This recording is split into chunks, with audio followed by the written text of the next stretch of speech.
Movie एक। Film एक व्यस्त भूमिगत रेलवे स्टेशन पर खुलती है। एक आदमी पास आता है और अपनी ट्रेन की प्रतीक्षा में एक बेंच पर बैठ जाता है। यद्यपि वह एक साधारण शहर के आदमी की तरह दिखता है जो काम करने की कोशिश कर रहा है, उसके बारे में वास्तव में कुछ अजीब है। आदमी का सिर कई कटा हुआ वर्गों से बना होता है जो रूबिक क्यूब की तरह पूरी तरह से उलझे हुए होते हैं। उसके सिर पर जो बाल होने चाहिए वह ठोड़ी क्षेत्र पर है, जबकि उसकी नाक और दाहिनी आंख उसके सिर के शीर्ष पर है। केवल उसका कान वही है जहां उसे होना चाहिए। इस विषमता के बावजूद आदमी शांत रहता है। अपनी घड़ी को देखने के बाद उसे एहसास होता है कि उसकी ट्रेन आने में थोड़ा समय है। इसलिए वह अपने सिर पर काम करने जाता है और कटा हुआ वर्गों के चारों ओर घूमना शुरू कर देता है। यह अजीबोगरीब नजारा लोगों का ध्यान अपनी ओर खींचने लगता है। सफाईकर्मी जो पहले अपने काम में व्यस्त था, रुक जाता है और अविश्वास में आदमी को घूरता है। इसी तरह अन्य यात्री अवाक रह जाते हैं जब वे उसे रूबिक के घन सिर के साथ देखते हैं। इस बीच कई संयोजनों की कोशिश करने के बावजूद आदमी अपने चेहरे को सामान्य तरीके से व्यवस्थित नहीं कर सकता है।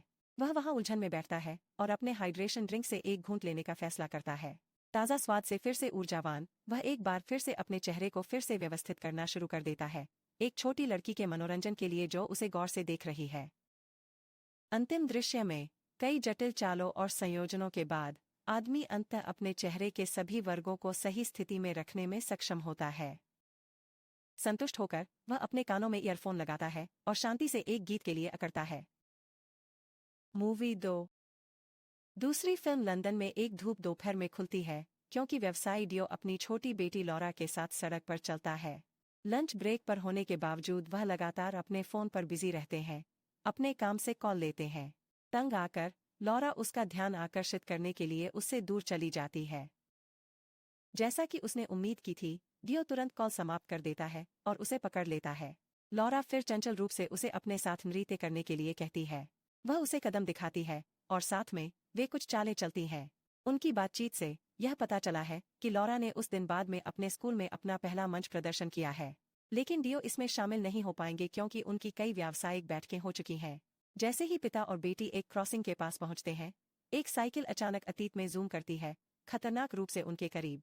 अगर वे कुछ इंच ही आगे होते तो कोई गंभीर हादसा हो सकता था। यह डियो को भावनात्मक रूप से झटका देता है और उसे याद दिलाया जाता है कि वह अपनी छोटी बेटी को कितना खजाना देता है।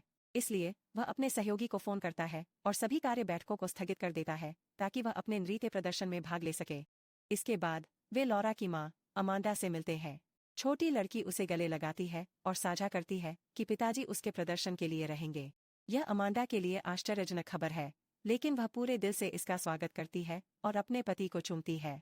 हालांकि स्वस्थ क्षण बाधित हो जाता है जब डियो को अपने काम से एक और कॉल मिलता है। जैसे ही वह एक पल के लिए दूर कदम रखता है, उसके पीछे के लोग अचानक घबराने लगते हैं और बिखरने लगते हैं। वह एक भयानक दृश्य देखने के लिए चारों ओर मुड़ता है। एक आदमी ने लॉरा और अमांडा के सामने खून से लथपथ चाकू के साथ सभी काले कपड़े पहने थे। डियो आदमी से कुछ भी नहीं करने की भीख मांगता है, लेकिन यह बहरे कानों पर पड़ता है। वह आदमी फिर अमांडा को चुरा घोंपने के लिए आगे बढ़ता है। वह चाकू से बचने का प्रबंधन करती है, लेकिन यह लॉरा को मारता है। एक और भी भयानक मोड़ में आदमी लारा के शरीर को नीचे यातायात पर किनारे पर फेंक देता है। हैरान डियो हमलावर के पास जाता है और अपनी बेटी को पुकारते हुए उसे नीचे गिरा देता है। इस बीच एक चकित अमांडा अपनी बेटी को किनारे पर जाते हुए देखती है और उसके पीछे जाने की कोशिश करती है। दुर्भाग्यवश वह भी अपनी मौत के मुंह में गिर जाती है। पूरा 1 साल बीत चुका है और छुरा घोंपने की घटना में आदमी को जूरी द्वारा दोषी ठहराया गया है। डियो ने अब अपनी पिछली नौकरी छोड़ दी है और राइड शेयर ड्राइवर के रूप में काम करता है। हालांकि वह संकट प्रबंधन विभाग से कल्याण जांच की अनदेखी कर रहे हैं। इसके बजाय वह अपना खाली समय अपने फोन पर अमांडा के सहेजे गए वॉइस मैसेज सुनने में बिताता है। इस बीच वह सभी प्रकार के यात्रियों को उनके गंतव्य तक ले जाता है, प्रत्येक यात्री अपनी कहानियों के साथ। कभी कभी उनकी दुर्दशा भावनात्मक स्तर पर उसके साथ प्रतिध्वनित होती है, लेकिन वह बस अपने दिन के साथ आगे बढ़ने की कोशिश करता है। डियो उन लोगों से भी मिलता है जिनके पास पहले वही काम करने की मानसिकता है जो उसने अतीत में की थी, और हर बार उसे एहसास होता है कि वह ऐसा सोचने के लिए कितना मूर्ख था। एक सुबह डियो अपनी बेटी के जन्मदिन पर अपने परिवार की एक तस्वीर की प्रशंसा करता है। वह एक पार्किंग में इंतजार कर रहा है जब एक युगल अपने वाहन के पास आता है क्योंकि उन्होंने उसे घर की सवारी के लिए बुक किया है। उनके साथ उनकी छोटी बेटी है जो उन्हें लॉरा की याद दिलाती है। युगल प्रभावशाली हैं और अपनी पूरी यात्रा में लगातार झगड़ते रहते हैं। डियो अपने रियरव्यू मिरर के माध्यम से लड़की पर एक सहानुभूतिपूर्ण नजर डालता है जबकि उसके माता पिता बहस करना जारी रखते हैं। इसके तुरंत बाद वे अंततः घर पहुंचते हैं और माता पिता सामने के दरवाजे पर जाते हैं, जबकि उनकी बेटी कार में पीछे रहती है। डेयो पीछे से अपना सामान लेता है और लड़की से पूछने के लिए वापस मुड़ने से पहले अपने गेट पर सेट करता है कि क्या वह अंदर जाना चाहती है। वह अनिच्छा से बाहर निकलती है और गेट की ओर चलती है, लेकिन अचानक वह चारों ओर मुड़ती है और पीछे से डेयो को गले लगाती है।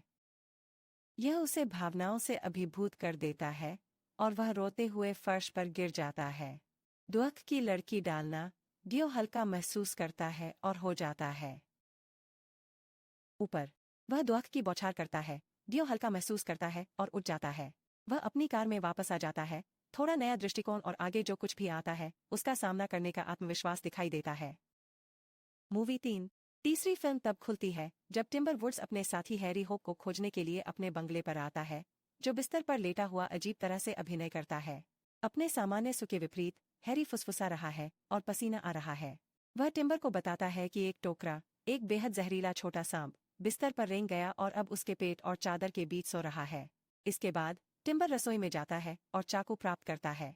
वह संक्रमित त्वचा को काटने और जहर को चूसने के लिए इसका इस्तेमाल करने की योजना बना रहा है। हालांकि हैरी उसे स्थानीय डॉक्टर गैंडरबी को बुलाने के लिए कहता है। शुक्र है, डॉक्टर जल्द से जल्द आने के लिए सहमत है। एक बार जब वह आता है तो वह जल्दी से फैसला करता है कि पहली बात यह है कि हैरी को कुछ सांप के काटने वाले सीरम के साथ इंजेक्ट करना है। फिर वह ध्यान से अपने पायजामा आस्तीन को रोल करता है और एक रबर टूर्निकेट पर संबंध रखता है। इस बीच हैरी हिलने या खांसने के लिए संघर्ष नहीं करता है, क्योंकि उसे डर है कि इससे सांप उत्तेजित हो सकता है। गैंडरबी तब आसानी से सुइयों को सम्मिलित करता है और सीरम का प्रशासन करता है। बाहर डॉक्टर टिम्बर को बताता है कि सीरम किसी भी तरह से सुरक्षा की गारंटी नहीं है। एक संक्षिप्त चर्चा के बाद वे सांप को संवेदनाहारी करने का फैसला करते हैं। फिर वे अंदर जाते हैं और हैरी के नीचे गद्दे को भिगोने के लिए क्लोरोफॉर्म का उपयोग करते हैं। प्रक्रिया पीड़ादायक है और इसमें लंबा समय लगता है। आखिरकार वे धीरे धीरे हैरी से चादर उठाना शुरू कर देते हैं, इस उम्मीद के साथ कि सांप बेहोश है। हालांकि उन्हें सांप का कोई संकेत नहीं दिखता है। गैंडरबी का सुझाव है कि यह उसके पजामा के पैर तक हो सकता है। यह सुनकर हैरी पागल हो जाता है और अपने पैरों को हिंसक रूप से हिलाते हुए अपने पैरों पर छलांग लगाता है। जब वह रुकता है तो उन्हें पता चलता है कि उसे काटा नहीं गया है और सांप कहीं नहीं दिख रहा है। आश्चर्यचकित गैंडरबी हैरी से पूछता है कि क्या उसने वास्तव में पहले सांप को देखा था, लेकिन यह केवल बाद वाले को क्रोधित करता है और वह गैंडरबी पर उसे झूठा कहने का आरोप लगाता है। जब डॉक्टर जवाब नहीं देता है तो हैरी उस पर भयानक नस्लवादी अपमान चिल्लाना शुरू कर देता है। हैरी ब्रिटिश शासित भारत में काम करने वाले एक ब्रिटिश अधिकारी हैं, जबकि गैंडरबी एक स्थानीय भारतीय डॉक्टर है। इसलिए वह बिना कुछ जवाब दिए जल्दी से चला जाता है। अंतिम दृश्य में टिम्बर डॉक्टर को बाहर रोकता है और हैरी के व्यवहार के लिए माफी मांगता है। फिर वह डॉक्टर को उसकी मदद के लिए धन्यवाद देता है। चुपचाप गाड़ी चलाने से पहले गैंडरबी व्यंग्यात्मक रूप से कहता है कि हैरी को बस एक अच्छी छुट्टी चाहिए। मूवी 4। अंतिम फिल्म सिडनी नाम के एक मध्यम आयु वर्ग के व्यक्ति के रूप में खुलती है, जो अपने बेटे यशायाह पर खुद को खुश करता है। शर्मिंदा होने के बावजूद सिडनी बताते हैं कि एक युवा व्यक्ति के लिए ऐसी गतिविधियों में शामिल होना स्वाभाविक है। उसके जाने के बाद यह आश्चर्यजनक रूप से पता चला है कि यशायाह जिस तस्वीर का उपयोग खुद को खुश करने के लिए कर रहा था, वह वास्तव में सिडनी, उसके अपने पिता की तस्वीर थी। जैसे जैसे समय बीतता है, यशायाह का अपने पिता के प्रति आकर्षण तेजी से बढ़ता है और वह अधिक से अधिक आक्रामक हो जाता है। 14 साल बाद यशायाह की शादी के रिसेप्शन के दौरान उसकी मां, जोआन, अपने पति की तलाश में जाती है। अपने आतंक के लिए उसे पता चलता है कि सिडनी उसके बेटे द्वारा दुर्व्यवहार किया जा रहा है। हालांकि वह इसके बारे में कुछ नहीं करती है।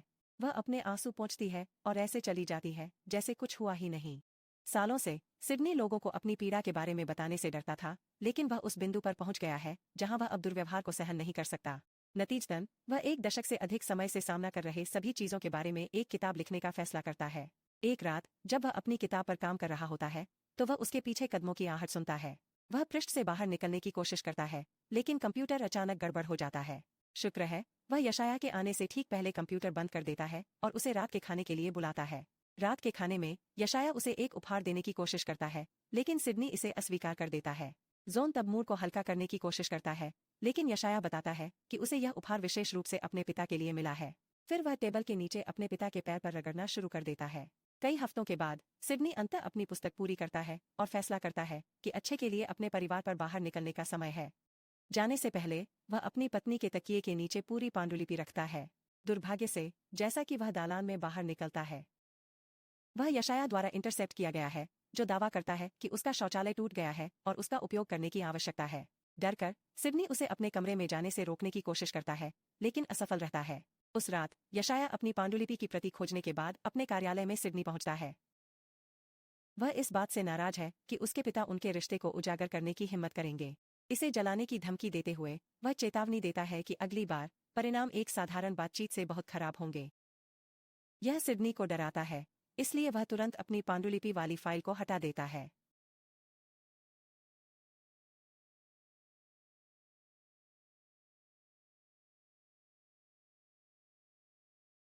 उसके लिए अन्य योजनाएं।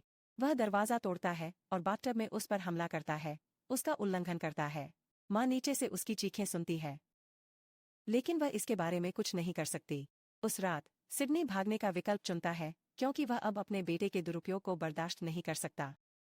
सौभाग्य से उसने एक ढीले फर्शबोर्ड के नीचे अपनी पांडुलिपि की एक प्रति छिपाई है। वह चुपके से भागने की कोशिश करता है, लेकिन यशाया पहले से ही नीचे उसकी प्रतीक्षा कर रहा है। वह गुस्से में है कि उसके पिता केवल रिश्ते को एक तरफा मानते हैं। इस डर से कि उस पर एक बार फिर हमला किया जाएगा, सिडनी दरवाजे से बाहर निकल जाता है। लेकिन जब वह सड़क के बीच में पहुंचता है, तो उसे कोई ट्रक उसकी ओर जाते हुए नहीं दिखाई देता है। दुर्भाग्यवश वह चपेट में आ जाता है और मौके पर ही उसकी मौत हो जाती है। यशाया आतंक में चिल्लाता है क्योंकि उसके पिता उसकी आंखों के सामने मर जाते हैं। दृश्य तब कुछ दिनों बाद कट जाता है, जब जोन को हर समय सोचने के लिए मजबूर किया जाता है, जब उसने अपने पति को नजरअंदाज कर दिया था। उसे पता चलता है कि उसे बस किसी की जरूरत थी। उसकी मदद करो। इस एहसास के साथ जोन आखिरकार अपने बेटे का सामना करती है। वह उससे अपनी प्रोम रात के दिन के बारे में पूछकर शुरू करती है, जब सिडनी उसे स्कूल छोड़ने गया था। हालांकि जब वह घर वापस लौटा, तो वह रो रहा था और जोन की आंखों में नहीं देख सकता था। सबसे पहले यशाया दिखावा करता है जैसे वह नहीं जानता कि वह किस बारे में बात कर रही है, लेकिन जितनी देर वह दबाती है, वह उतना ही उत्तेजित हो जाता है, जब तक कि वह अंततः साफ नहीं हो जाता। गुस्से में वह उस पर अपने पिता को थप्पड़ मारने से पहले मारने का आरोप लगाती है। वह उसे वापस थप्पड़ मारता है, यह दावा करते हुए कि वह अपने पिता से बेहतर प्यार करता था। इसके परिणामस्वरूप दो के बीच झगड़ा होता है और जोन अंततः आत्मरक्षा से अपने ही बेटे को मार देता है।